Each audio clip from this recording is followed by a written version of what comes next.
Iliacus के सपने जुमके होते थे, गौन के लटकौन के आपस के झगदुन जैसे नहीं, बल्कि चमकती तलवारों के साथ भव्य युद्ध के, जैसे उनके दादाजी जो क्रूसेडर्स के सिपाही थे बयान करते थे। वो फौलाद की झंकार, घोड़ों के दौड़ने की आवाज और नेक काम के लिए लादने के जोश के लिए तरासते थे। लेकिन किस्मत को कुछ और ही मंजूर था। उनका जन्म ऐसे समय में हुआ था जो वीरता से नहीं बल्कि डर से भरा था। साल था 1348। ब्लैक डेथ ने प्योर यूरोप पर अपना साया दला हुआ था और इलियास एक सीधा साधा संदेशवाहक था, जिसके हथियार तलवार नहीं बल्कि मदद की गुहार और डर से भरे चेतावनियों से भरे पतरा थे। इलियास लॉर्ड बर्ट्रैंड के इलाके के कोने कोने से वाकिफ था। बचपन में वो मैनर और आसपास के गांव के बीच संदेश पहुंचाते हुए इन रास्तों से गुजरा करते थे। लेकिन अब इन रास्तों पर एक नया खतरा मंडरा रहा था, एक चुप अनजान दुश्मन जो किसी को नहीं बख्शता था। वो जंगल जो कभी परिचित लगते थे अब अलग महसूस होते थे। हवा जो कभी पंछियों की मधुर आवाज से भारी रहती थी अब खामोश थी, सिर्फ बीमार लोगों की खांसी की आवाज ही सुनाई देती थी। ब्लैक डेथ, यह शब्द सुनते ही बहादुरों की भी रुध की हड्डियां कंप जाती थीं।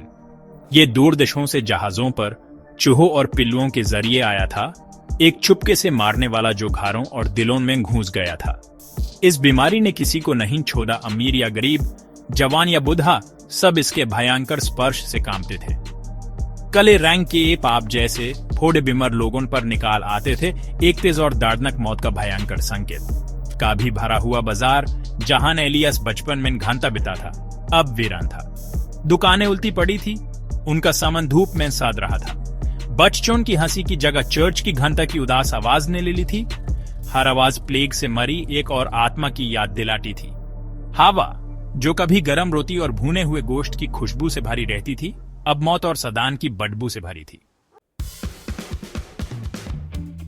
लॉर्ड बर्ट्रैंड एक दयालु और न्यायप्रिय शासक मजबूर थे। प्लेग ने उनकी जमीन पर अपनी पकड़ मजबूत कर ली थी और वो इसे रोकने में असमर्थ महसूस कर रहे थे।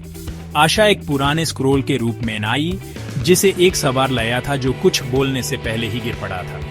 स्क्रोल पर काउंट दे लून की मुहर थी, एक शक्तिशाली नॉबलमैन जिसने सुनी सुनाई बातों के हिसाब से प्लागे से लादने का कोई रास्ता ढूंढ लिया था। निराशा के समय में उम्मीद की एक किरण। इलियस, लॉर्ड बर्ट्रैंड की आवाज थकन से भरी थी, तुम मेरे सबसे तेज सवार हो। ये संदेश, इसमें हमारे लोगों को बचाने की कुंजी है। तुम्हें काउंट दे लूने तक पहुंचना होगा। अपने मिशन के बारे में किसी को मत बताना। सिर्फ रात में सफर करना। भगवान तुम्हारा भला करे। इलियस घुटनों के बल बैठ गया, मोहर लगा स्क्रॉल लेकर। ये उनके हाथ में किसी तलवार से भी ज्यादा भारी लगा। वो खतरे को समझता था, उसने बर्बादी अपनी आंखों से देखी थी। लेकिन एक संदेशवाहक के दिल में अंदर के लिए कोई जगह नहीं होती, खासकर जब कई जाने खतरे में हों। एंडीर की आध में इलियस चाला। उसने बड़ी सड़कों से बचकर खतरनाक जंगल के रास्तों को छूना। वो वीरान गांव से गुजरा, खामोशी सिर्फ कौवे की आवाज से टूटी जो दबे हुई लाशों को खा रहे थे। उसने ऐसी चीजें देखी जो हमेशा उसके सपनों में आती रहेंगी। खत्म हो चुके परिवार, कले क्रॉस से निशान लगा दिए गए घर, एक निराश पंडित लशोन के धैर्य पर प्रार्थना कर रहा है। वो आगे बढ़ता रहा। भूख उसके पेट को काट रही थी और थकान उसकी पालकों पर भारी थी, लेकिन उसने रुकने की हिम्मत नहीं की। हर दिन वो महसूस करता था कि प्लेगे की उपस्थिति बढ़ती जा रही है, एक साया जो हर कदम पर उसका पीछा कर रहा है। यूस खांसी होने लगी, उसके सीने में जलन होने लगी, लेकिन उसने इसे स्वीकार करने से इनकार कर दिया। उसका एक मिशन था, एक पवित्र कर्तव्य कि वो संदेश पहुंचाए जो अनगिनत जानों को बचा सकता है। वो आगे बढ़ता रहा, एक मारते हुए संसार में अकेला। उसका दिल काउंट दे लून तक पहुंचने पर लगा हुआ था। उसके साथ ही सिर्फ फिसलताती हवा और मौत का भूत थे।